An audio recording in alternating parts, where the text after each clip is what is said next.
ABP news के शिखर सम्मेलन में एक बार फिर से आप तमाम लोगों का बहुत स्वागत है। क्या बदल रहा है भारत? इसी विषय का जवाब तलाशने की कोशिशें आज सुबह 11 बजे से ही लगातार जारी हैं। लेकिन उस बदलाव में राजनीतिक दलों की कितनी महत्वपूर्ण भूमिका होने जा रही है, और खासतौर से जब 2 महीने के बाद 5 राज्यों में विधानसभा के चुनाव हो तो ये सवाल और ज्यादा महत्वपूर्ण हो जाता है। इस सत्र को आगे बढ़ाते हुए यूपी की सियासत का मैं रुख करूंगी। 2 बेहद खास मेहमान यूपी के 2 दिग्गज इस वक्त हमारे साथ शिखर सम्मेलन में शामिल हो चुके हैं। हमारे साथ मौजूद हैं केंद्रीय मंत्री, बीजेपी के मुजफ्फरनगर से सांसद संजीव बालियान जी, आपका मैं बहुत स्वागत करती हूं। और हमारे साथ समाजवादी पार्टी के राज्यसभा सांसद नरेश अग्रवाल जी भी जुड़ चुके हैं। एक छोटा सा परिचय इन दोनों के बारे में आपको दे दूं। संजीव बालियान जी, जिन्होंने बीएसपी के कादिर राणा को 4 लाख वोटों से हराकर 2014 का चुनाव जीता, लेकिन इस बार न सिर्फ संजीव बालियान के लिए बल्कि इनकी पार्टी के लिए भी दिक्कत यह है कि जिस चुनाव में ये लोग जा रहे हैं उसमें इनकी पार्टी का चेहरा कौन होगा, इसको लेकर बहुत कंफ्यूजन की स्थिति है। और डर इसी बात का है कि चेहरा बता दिया तो 2017 का विधानसभा चुनाव हार न जाएं। इसी सवाल को हम टटोलने और तलाशने की कोशिश करेंगे अपने इस मंच से। और इसके अलावा हमारे साथ समाजवादी पार्टी के नेता नरेश अग्रवाल जी भी जुड़े हुए हैं। आप 7 बार हरदोई से विधायक रहे हैं और समाजवादी पार्टी के लिए दिक्कत ये रही है कि 2012 में तो उसने शानदार प्रदर्शन किया, 224 सीटें जीती, लेकिन इस बार सिर्फ फुटअव्वल जो उसकी खुद की पार्टी के भीतर देखा जा रहा है उससे राह कठिन है इन दोनों ही पार्टियों की। जोरदार तालियां मैं आमंत्रित करना चाहूंगी मंच पर सर संजीव बालियान जी, केंद्रीय मंत्री, सांसद बीजेपी, और नरेश अग्रवाल जी, समाजवादी पार्टी के राज्यसभा सदस्य, और रोमाना मेरी सहयोगी इस सत्र को आगे बढ़ाएंगी। रोमाना। शुक्रिया चित्रा। तो एबीपी न्यूज की शिखर सम्मेलन में बात बदलते भारत की हो रही है, और जैसे कि हम सब जानते हैं कि यूपी की सियासत देश की राजनीति की दिशा बदलने की कुव्वत रखती है। ऐसे में कुछ ही महीनों के बाद उत्तर प्रदेश चुनाव, और ये 2017 उत्तर प्रदेश विधानसभा चुनाव देश की सियासी तस्वीर को किस तरीके से बदलेंगे, बनाएंगे, मिटाएंगे, किस दिशा में देश को आगे बढ़ाएंगे, इसी पर चर्चा करेंगे हम। दोनों शख्सियतों के बारे में आपको बता दिया गया है। पहला सवाल मेरा नरेश जी आपसे है। ये नोटबंदी के मुद्दे ने परिवार के झगड़े को भी पीछे धकेल दिया है। नोटबंदी के मुद्दे ने नेताजी और बहन जी के सुर भी मिला दिए हैं। मोदी जी को क्रेडिट देंगे? देखिए, आपने 2 क्वेश्चन हमसे करे। एक तो पहला जान लीजिए कि बहन जी और नेताजी के सुर एक नहीं हो सकते हैं, सोच एक नहीं हो सकती है, मिलन कभी नहीं हो सकता है, और विचारधारा भी एक नहीं हो सकती है। ये बिल्कुल पब्लिक को मान के चलना चाहिए। वैसे राजनीति में मैं अभी कह रहा था बालियान जी से कि असंभव शब्द हम नहीं मानते, राजनीति में कुछ है, इन कुछ चीजें ऐसी होती हैं जो असंभव मान के चलना पड़ता है। ये ठीक है, अब मोदी जी की चालाकी समझें या उनको फीडबैक गलत दिया गया नोटबंदी के बारे में, जो भी दोनों समझें, मुद्दा उत्तर प्रदेश में क्या देश में नोटबंदी इस समय मुद्दा है, और जितने अन्य मुद्दे थे वो सब इस समय करीब करीब विलीन हो चुके हैं। लेकिन हम लोग उत्तर प्रदेश में इस बात से खुश हैं कि नोटबंदी के मुद्दे पर हमको काफ़ी बढ़त मिलेगी। हमारा मानना है, जैसी हमारी सोच है। लोग कहते हुए अगर नरेश की सोच है तो फिर सरकार उसी की बनेगी, भी उत्तर प्रदेश में लोगों का मानना है। जहां तक परिवार की कलह का आपने प्रश्न उठाया, हमने एक बार मैं आगे परिवार की कलह पर विस्तार से आऊंगी, लेकिन पहले जरा नोटबंदी का ही जो मुद्दा है, इस पे समाजवादी पार्टी का स्टैंड क्या है, जरा ये आप लोगों को यहाँ बता दीजिए। क्योंकि देखिए, संसद में आप लोग सरकार चलने नहीं देते हैं, आप लोग हंगामा करते हैं, वहीं दूसरी तरफ प्रदेश में ज्यादातर उत्तर प्रदेश से ऐसी खबरें देखने के लिए मिलती हैं कि जो पुलिस है वो लाठियां भांज रही है उन आम लोगों पर जो कतारों में खड़े हुए हैं पैसे निकालने के लिए, जिनकी हिमायत आप ही लोग संसद में कर रहे हैं। उन्हीं की आवाज उठाने का दावा आप लोग सदन में कर रहे हैं। वैसे तो सरकार ने पुलिस से कहा है कहीं लाठी न भांजे, लेकिन हो सकता कहीं कहीं आज ये परिस्थिति उस समय मौजूदा में हो गई है कि आदमी आक्रोशित हो गया है, बैंक लूट न जाए, खजाना लूट न जाए, लोग दिन दिन भर खड़े हैं, रात में बिस्तर भी वहीं लगा रहे हैं जो लाइन लगने की बात है। अभी भी लाइन टूटी नहीं, मुझे लगता अभी 1 महीने तक लाइन नहीं टूटेगी। तो हो सकता कहीं परिस्थितिवश ये हो गया हो, लेकिन हम फिर आपको एश्योर करते हैं, हम सरकार से कहेंगे कि फिर भी पुलिस को संयम से काम लेना चाहिए और उन परेशान लोगों पर लाठी नहीं भाजना चाहिए। तो बहुत खूबसूरती से आपने कह दिया कि देखिए लाठियां भी मजबूरी है, इस बात को समझना होगा। देखिए ये मैं विश्वास दिला सकता हूँ लोगों को। चलिए, लेकिन संजीव बालियान जी, जो बात यहाँ पर नरेश जी कह रहे हैं कि नोटबंदी का फायदा अगर समाजवादी पार्टी होगा तो फिर मास्टर स्ट्रोक तो मोदी सरकार का इसे माना जा रहा है ना। क्या चुनाव में नुकसान बीजेपी को होगा नोटबंदी का? बिल्कुल नहीं। अभी तक जो स्थिति है, मैं लगातार परिवर्तन यात्रा में था पिछली 5 तारीख से, और करीब करीब 15 जिलों में मैं गया हूं। सभी लोगों से एक बात जरूर होती थी कि आप इस फैसले के साथ हैं। 100 समस्याओं के बावजूद जी मेजोरिटी रेस्पॉन्स यही था कि फैसला बिल्कुल ठीक है। जो कठिनाइयां हैं, जब प्रधानमंत्री जी ने 50 दिन का समय मांगा तो जनता ने इस बात को स्वीकार कर लिया कि हाँ 50 दिन। जब हम कोई रेलवे लाइन पर पुल बनाते हैं या कहीं सड़क बनती है तो थोड़े दिन की समस्या वहाँ भी होती है। कोई भी नई चीज़ का निर्माण होगा, नए भारत का निर्माण है, तो सबको पता है। लाइनों में भी मैं लोगों से मिला हूँ तो एक बात जरूर कही है कि समस्या है, थोड़ा कष्ट है, पर ऐसा लगता है कि देश की बेहतरी के लिए हमें ये कष्ट उठाने के लिए तैयार हैं। तो क्या आप एबीपी न्यूज के मंच से आज ये बात कहेंगे कि आने वाले वक्त में यूपी चुनाव जो है वो नोटबंदी के मोदी सरकार के फैसले पर रेफरेंडम साबित होगा? जी देखिए, ये एक मुद्दा है निश्चित रूप से, जैसे नरेश जी ने बताया, और रहेगा भी। लेकिन उत्तर प्रदेश का चुनाव में और बहुत से भी फैक्टर हैं।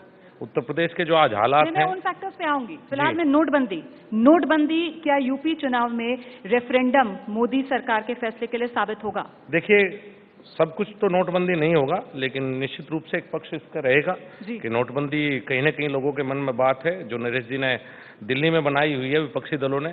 लेकिन समस्याएं तो कई दिन बाद शुरू हुई, चाहे सपा हो या बसपा हो या टीएमसी हो, इनको तो समस्या पहले दिन से शुरू हो गई थी और कई बार समझ में नहीं आया कि व्यक्तिगत समस्या है जनता की समस्या है। लगता है कुछ पार्टी की व्यक्तिगत भी हो सकती है। नरेश जी बैठे हुए हैं, आप बता दीजिए इनको व्यक्तिगत समस्या है या जनता की समस्या है, क्योंकि खुद प्रधानमंत्री मोदी भी कह चुके हैं कि नोटबंदी के लिए तैयारी का मौका नहीं मिला। शायद इस बात का ज्यादा दर्द है। असल में बीजेपी वालों को इतना प्रतिबंधित कर दिया गया है कि सिर्फ मोदी और मोदी जरा कई बातों के अलावा बेचारे कुछ बोल नहीं सकते हैं। एक तरीके से इमरजेंसी इनके ऊपर लागू है। तो हम इन लोगों की दशा को समझकर हम बहुत ज़्यादा कटाक्ष नहीं करते हैं। लेकिन शायद इन्होंने नेताजी का बयान आपने सुना नहीं होगा। नेताजी ने उस दिन पार्लियामेंट में कहा कि हम नोटबंदी के खिलाफ नहीं हैं, लेकिन अव्यवस्था के खिलाफ है, नोटबंदी की तैयारी के खिलाफ है। अगर आपको इतना बड़ा निर्णय लेना था तो आपको तैयारी के साथ चलना चाहिए। और देख लीजिए, 11 लाख करोड़ रुपए बैंक में आ चुका है आज की तारीख तक। 14.5 लाख करोड़ आप मान के चल रहे हैं कि हमारे पास टोटल मनी है जी। यानी कि 30 दिसंबर तक 14.5 का 15.5 भी हो सकता है। मतलब वो 1 लाख करोड़ कहाँ से बढ़ेगा, ये भी सोचने की बात है। तो आपकी पूरी 100% करेंसी, बल्कि 100 के 110% करेंसी आ जाए और आपको कोई टैक्स ना मिले, तो फिर नोटबंदी किया किस लिए, मैं ये पूछना चाहता हूं। और दूसरा और एक प्रश्न है कि आप कहते हैं कि 6% लोगों के पास काला धन, जिसमें आप समाजवादी पार्टी को भी कहते हैं, मायावती जी को भी कहते हैं, ममता जी को भी, क्योंकि आपको छोड़ के बाकी सबके पास काला धन है, इस बारे सबको परेशानी है। तो मैं ये पूछ रहा हूं कि आप मान के चल रहे थे कि 6% लोगों के पास काला धन है, 94% लोगों के पास नहीं है, जिसमें आप मानते थे हम लोग नेता हैं, मिनिस्टर हैं, उद्योगपति हैं, आईएएस हैं, आईपीएस हैं, आईआरएस हैं, ब्लैक मार्केटिंग वाले हैं, आतंकवादी हैं और पत्रकार भी माने गए उसमें। कुछ पत्रकार तो बहुत हाई लेवल में हैं। लेकिन मैं इतना पूछना चाहता हूं बालियान जी, क्या देश में कहीं लाइन में ये 6% के लोग आपको खड़े दिखाई दे रहे हैं? नहीं बालियान जी, वो सवाल तो वो सीधे आपसे पूछ रहे हैं, कहीं ये लोग नजर आ रहे हैं, लेकिन संदर्भ जो मैं समझ पा रही हूँ कि क्यों किया, मतलब क्या यूपी चुनाव को देखते हुए ये फैसला मोदी सरकार ने लिया, जो कहा भी जा रहा है मैंने पार्लियामेंट में उस दिन कहा था अपनी स्पीच में कि अगर उत्तर प्रदेश के चुनाव को लेकर इतना बड़ा फैसला आपने लिया है तो आपकी गलतफहमी है और आपको जनता सजा देगी, जैसे इंदिरा जी को सजा दी गई थी वैसे। संजीव बालियान जी, क्या यूपी चुनाव के लिए? जी नरेश जी ने 2 बातें कही। हाँ, नरेंद्र मोदी हमारे नेता हैं, लेकिन मुझे एक बात की खुशी है कि वो जनता के द्वारा बनाए गए नेता हैं। नरेश जी, कई बार आप लोगों को तो पिता पुत्र दादा 3-3 पीढ़ियों को बिना बात के नेता मानना पड़ा। अच्छी बात है, कम से कम मेरी पार्टी में जो जनता नेता बनाती है, पीढ़ियों से नेता नहीं बनते, पारिवारिक रूप से नहीं बनते, बड़ी अच्छी बात है मेरे लिए। दूसरी बात, ये सच है कि कम लोगों के पास काला धन है। उनमें से जितने आपने नाम लिए, लोगों की नज़रों में यही है कि हाँ, इन लोगों के पास काला धन है और लाइन में नहीं लग रहे। नरेश जी, बहुत से अधिकारियों ने, तो मुझे गांव का रहने वाला हूं और अपने गांव में आना जाना रखता हूं, अधिकारियों ने, बहुत से लोगों ने, जो अपने रिश्तेदार और गांव वालों को भूल गए थे बिल्कुल ही, उन्होंने काफ़ी लोगों ने अपने गांव में और अपनी जड़ें ढूंढने का प्रयास किया। तो कहीं ना कहीं उनको गांव में वापस तो भेज दिया, कम से कम नरेंद्र मोदी जी की इस नीति ने कि अपने रिश्तेदारों को ढूंढ लो, किसानों को ढूंढ लो, पैसे जमा हुए हैं, कहीं ना कहीं विश्वास पे हुए होंगे। और ये सिर्फ उत्तर प्रदेश चुनाव का मुद्दा नहीं है, इस मुद्दे से पहले भी उत्तर प्रदेश में हम मजबूत स्थिति में थे और मुझे लगता है हम बहुत आगे थे, मुझे ऐसा लगता है। वैसे तो नरेश जी, जो आपने पहले कहा, आपका अगला 1 महीना हम वाच कर रहे हैं, क्योंकि आप पहले इंडिकेशन देते थे कि सरकार किसकी बनी है। आपके अनुभव का मैं दाद देता हूं और मैं प्रशंसक हूं आपकी इस पारखी नज़र का।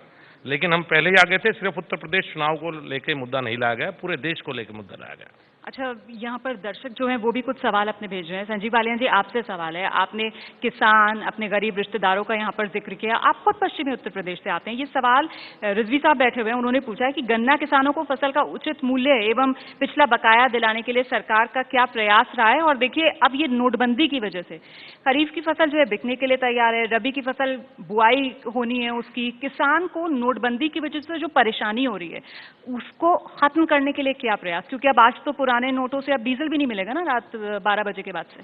आपका बहुत अच्छा सवाल है, रिजवी जी का सवाल है शायद। जी जी। देखिए, जब मैं कृषि राज्य मंत्री बना तो मेरी समस्या सबसे बड़ी गन्ना थी, गन्ना किसान थे।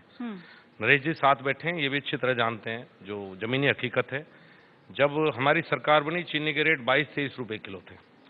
हमने राज शुगर पे इम्पोर्ट ड्यूटी 40% की, इथेनॉल को 5 से बढ़ा के 10% किया। धीरे धीरे मार्केट उठना शुरू हुआ चीनी का। एक समय ऐसा आया कि कम से कम 20-22 हज़ार करोड़ का पेमेंट बकाया था पूरे देश में, और आज मात्र उत्तर प्रदेश में मेरे विचार से 900 से 1000 करोड़ के बकाया है। अभी मैंने नरेश जी से व्यक्तिगत अनुरोध भी किया और उनमें से भी 2-3 ग्रुप्स हैं particular, Malakpur, Modinagar sugar mill, Mawana group, Simbhaoli group, 3 sugar mills का, 3 ग्रुप्स का पैसा किसानों के ऊपर बकाया है। FIR दर्ज है, नरेश जी जवाब देंगे, क्योंकि जिम्मेदारी इनकी है, समाजवादी पार्टी की सरकार में है वो, ये लोग हैं। FIR दर्ज है, एक किसान को 1 लाख रुपए अगर डिफॉल्टर हो जाए तो जेल भेज दिया जाता है। मैं पूछना चाहता हूं नरेश अग्रवाल जी से कि मवाना और मोदी 400 करोड़ के बावजूद बाहर क्यों घूम रहे हैं? FIR दर्ज है उनके खिलाफ, गिरफ्तार क्यों नहीं हुए? इसका जवाब दूंगी, लेकिन उससे पहले ये नोटबंदी की वजह से दूसरी किसानों बात, को जो परेशानी जहां तक बात थी बुआई की, जी, उसमें खाद और बीज की सहकारी समितियों के द्वारा पहले ही कह दिया गया था कि सहकारी समिति पुराने नोट ले सकती हैं। नहीं, 8 तारीख को नोटबंदी का फैसला प्रधानमंत्री मोदी बताते हैं, ऐलान करते हैं, और उसके करीब 15 दिन के बाद जब हाय तौबा मचती है, जब विपक्ष भी, हम मीडिया वाले भी दर्द दिखाते हैं किसानों का कि अरे साहब, टाइमिंग तो देखिए इस नोटबंदी के फैसले के, कहां किसानों पर आप मार रहे हैं। उसके बाद सरकार जागती है। क्या जो बात विपक्ष की तरफ से पूछी जा रही है, तैयारी की कमी कहीं ना कहीं, कि अपने मंत्रिमंडल में भी शायद सलाह मशवरा कर लेते हैं, आप खुद किसानी बैकग्राउंड से आए हैं, आप ही शायद इस बात का सुझाव पहले ही दे देते, वो 15 दिन भी दिक्कत झेलनी नहीं पड़ती। और जो मैंने कहा ना कि डीजल भी नहीं मिलेगा आज से, तो रात से पुराने नोटों का, ट्रैक्टर कैसे चलेंगे, क्या करेंगे किसान? बिल्कुल, मुझे लगता है कई बार कि अगर ज्यादा तैयारी की जाती तो जो 1 हफ्ता मांगा गया हमसे, बाद में उसकी आवश्यकता ही न पड़ती। ज्यादा तैयारी के बाद खबर लीक हो जाती, और जो प्रभावशाली लोग हैं जिनके पास ब्लैक मनी है, वो 1 हफ्ते के अंदर सारा वो कर देते। तो कई बार ऐसी स्थिति होती है कि हमें पता है कि कष्ट होगा, लेकिन बहुत ज्यादा तैयारी कुछ निर्णयों में सरकार नहीं कर सकती। और लगातार आप उस दिन से देखिए, जो भी फीडबैक सरकार के पास आ रहा है कि यहाँ समस्या है, लगातार रोज निर्णय हुए हैं और कोशिश की गई है कि जितना कर सकते हैं। मैं कहता हूं कि समस्याएं उसके बावजूद हैं, मैं स्वीकार करता हूं इस बात को कि आज समस्याएं हैं, लेकिन सरकार की तरफ से रोज निर्णय इस मामले में लिए गए हैं। चलिए, तो समाजवादी पार्टी को अपने कटघरे में लेकिन जरूर यहाँ पर खड़ा कर दिया कि 1 हफ्ता भी तो मांगने के मामले में, क्योंकि मुलायम सिंह यादव ने 1 हफ्ते का वक्त कहा था कि नोटबंदी में दे देना चाहिए, और उसी को लेकर घेराबंदी कर दी है यहाँ पर। मतलब नेताजी की वजह से वो 1 हफ्ते का वक्त भी नहीं मिला है लोगों को। सुन रहे हैं ना आप? नहीं, देखिए, ये अपनी अपनी सोच है जी, लेकिन नेताजी का कहने का तारतम्य दूसरा था, और शायद आज उसको लोग मान भी रहे हैं। क्योंकि जिस तरीके से किसान के सामने प्रॉब्लम है, सबसे बड़ी ये आएगी कि जितना घोषित रुपया है, भारत सरकार ने जितना कर रखा है, वो पूरा आने के बाद भी लोगों के पास जो 500 हजार का नोट बच जाएगा उसका क्या होगा? आप आज से पेट्रोल पंप पे बंद कर रहे हैं रुपया नहीं लिए, आज से मेडिसिन पे आप बंद कर रहे हैं कि पुराना नोट नहीं लिया जाएगा, आप खाद्यान्न पे पुराना नोट बंद कर रहे हैं। मैं जो पूछना चाहता हूँ, रिजवी साहब ने जो क्वेश्चन पूछा उसके उसमें तर्जुमे में कहूँगा, धान का किसान की हालत बुरी, गन्ना का किसान पैसा कहाँ से पाए? इंडस्ट्रीज के व्यापारी एक बात को कहता है, हमें तो सबसे ज्यादा कि आप कालिदास बन गए, जिस दाल पे बैठे तो उसी काटने लगे, कि व्यापारी कहता है कि हम जो अनस्किल लेबर है हम उसको कहाँ से पेमेंट दें? बैंक पे आपने रिस्ट्रिक्शन लगा दिया, जो आपको कानून में अधिकार नहीं उसको भी आपने ले लिया। रिजर्व बैंक का गवर्नर रुपए पे लिखता है कि मैं धारक को वचन देता हूं कि इतने रुपया उसको दिए जाएंगे, दस्तखत उसके होते हैं, और आप कहते नहीं आप 500 से ज्यादा निकालेंगे, नहीं 1000 से ज्यादा नहीं निकालेंगे, 2000, ये राइट आपको कहाँ है? बैंक तो हमारी कस्टोडियन है, बैंक हमारी मालिक थोड़ी ना है। एक कस्टोडियन है, रिजर्व बैंक बनाया गया, रिजर्व बैंक उस कस्टोडियन को अपने रूल में चला रहा है, तो आप कौन से उस पर बंदिश लगा रहे हैं? इस बंदिश की वजह से आज सारे उद्योग बंद हो गए।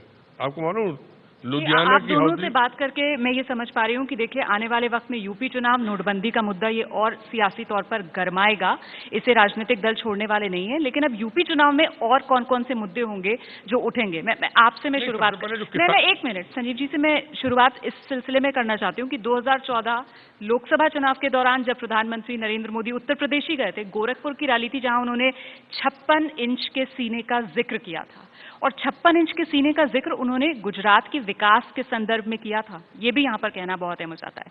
लेकिन आप लोग जब केंद्र में सत्ता में आते हैं तो उसके बाद प्रदेश के अंदर बीजेपी के नेताओं की तरफ से मुद्दे क्या उठाए गए? अगर देखा जाए पिछले 2.5 साल में लव जिहाद का मुद्दा उठ गया साहब, घर वापसी का मुद्दा उठ गया, इसके अलावा और इस तरीके के तमाम मुद्दे कि पलायन का मुद्दा उठा, बीस बैन का मुद्दा उठा, और जो असली मुद्दे थे उन्हें जुमला करार दे दिया गया। तो ये क्या समझे बीजेपी की राजनीति को आम उत्तर प्रदेश का निवासी? पिछले 1 महीने से मैं परिवर्तन यात्रा पे हूँ। अगर आप लगातार देखेंगे, समस्या एक है मीडिया की कि वो बीफ का कहते हैं तो मुद्दा उठा देते हैं, और मैं गन्ना किसान की बात कर रहा हूँ, नरेश जी से व्यक्तिगत तौर पर भी बात की, और मैं आज मलकपुर के शुगर मिल के लिए वहाँ के चेयरमैन 7 दिन से आमरण अनशन पे हैं, छपरोली के चेयरमैन संजीव खोकर 7 दिन से आमरण अनशन पे हैं। 1 करोड़ क्विंटल गन्ना किसान जो पैदा करते हैं, शुगर मिल में एक गन्ना अभी तक नहीं गया, 25 दिन शुगर मिल को चले हो गए, 250 करोड़ रुपए किसान का बकाया है।